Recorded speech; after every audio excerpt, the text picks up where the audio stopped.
Magandang balita naman, madaragdagan po ng 30 pesos ang COLA o Cost of Living Allowance ng minimum wage earners sa Metro Manila. Base po yan sa desisyon ng NCR Wage Board. Karagdagang detalye hatid ni JP Soriano. JP. Ivan, tama. Inanunsyo ngayon ng Department of Labor and Employment o DOLE na inaprubahan na ng NCR Wage Board ng karagdagang 30 pesos daily cost of living allowance o COLA para sa mga minimum wage earners sa Metro Manila at ang pag-i-integrate o pagkasama ng existing na 22 pesos COLA sa basic pay o sahod ng isang minimum wage earner. Ivan, ayon sa DOLE, ang 30 pesos na COLA ay hahatiin sa dalawa. Una, ibibigay ang karagdagang 20 pesos matapos i-anunsyo ang increase na ito at ang karagdagang 10 pesos naman ay ibibigay simula November 1, 2012.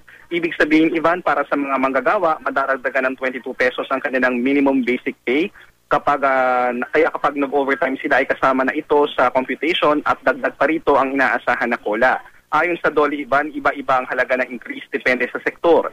Sakop lang nito, Ivan, ang minimum wage earner at hindi kasama rito ang mga kasambahay o domestic workers. Agad daw dapat sundin ito ng private sectors, Ivan, pero depende daw sa pag-apply ng exception ang mga kumpanya kung ito ay palugina at kapag hindi lagpas ng 10 ang kanilang empleyado at sa mga lugar at kumpanyang naapektuhan ng natural calamities. Nauna nang humingi ang TUCP Ivan ng 90 pesos across the board wage increase para sa NCR pero ayon sa DOLE, umaasa silang kahit papano ay matutuwa na ang TUCP rito. Dismayado naman ang TUCP at ang grupong bayan sa umano'y maliit na halaga ng pagtaas ng sweldo. At yan mo ng latest, balik mo na sa iyo, Ivan. Maraming salamat, JP Soriano.